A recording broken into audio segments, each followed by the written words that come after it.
Hi, in this video we're just going to discuss the areas of some basic shapes. The area of a rectangle, as we all know, it's length times width, or you can say it is base times height, length times width, or base times height. Length, and this is the width, or you can either call this as the base and you can call that as the height. So the area is nothing but length times width, or you can say area is base times height. Alright. Now the square is really a rectangle, but all sides are equal. So if this side is A, let's say, the other side must also be A. All four sides must be A. All four sides must be A. So when we find the area, the length times width, or base times height, it becomes A times A because both sides are A.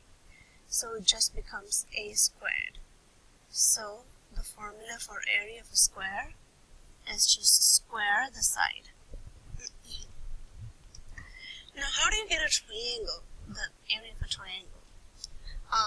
We know that the area of a rectangle is base times height, right? The area of this rectangle is base times height. If you take a rectangle and if you cut it in half, we get a triangle. So the area of a triangle is half base times height. We take base height and divide it by 2. Okay, I'll divide it out here. I'm not sure if you can see that very well.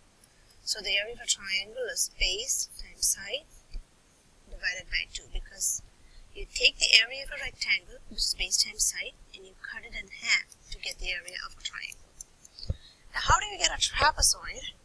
Is if you have a triangle like this, and if you're cutting away the top part, cut off the top part, now you get a trapezoid.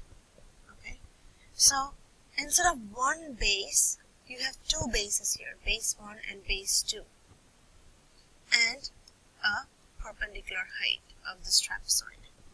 So you take the formula for area of a triangle, which is half base times height, and you include the other base. There's two bases, so base 1 plus base 2.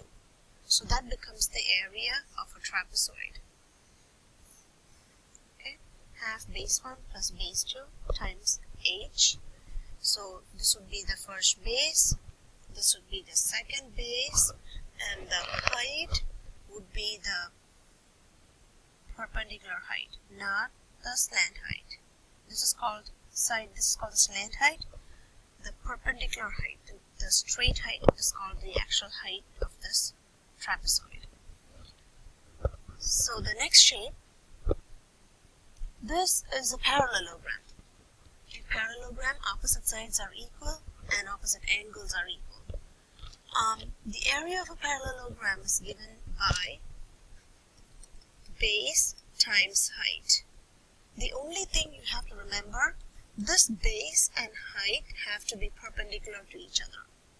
They have to be at 90-degree angles to each other. For example, if I choose this to be the base, the height must be a line perpendicular to this line, at 90-degree angles to this base. That must be the height. Okay, so this is the base, that must be the height. As long as the height and base are perpendicular to each other, you can choose that, multiply these two numbers, and you can get the area of this parallelogram. So now we have the rhombus. The area of a rhombus can be found out by 3 different ways. I'm just going to give you the first two for now. The area of a rhombus is base times height. Remember, the base and height have to be perpendicular to each other. Or you can just multiply the diagonals, the first diagonal times the second diagonal, and take half of their product. Okay, so the diagonals are from one vertex to the opposite vertex, from here to here. So you have a small diagonal and you have a bigger, longer diagonal. Multiply the diagonals and take half of it. Or you can, like I said, since a rhombus is also a parallelogram, you can also get the area by multiplying the base times height. The next one, kite.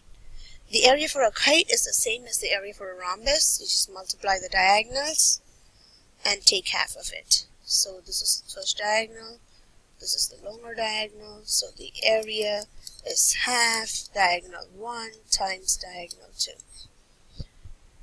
Now we have the circle. So you know the circle has a center C and the radius from the center to any point of the circle. This is called the radius of the circle. So the area of a circle is nothing but pi r squared. Pi radius squared. And remember, I'm just going to give you the perimeter or the circumference formula for the circle too, which is 2 times pi times radius, which is also 2 times the radius we know is the diameter. So you can also call it as diameter times pi, which is 3.14. So these are some of the basic shapes of some of the areas of the basic shapes.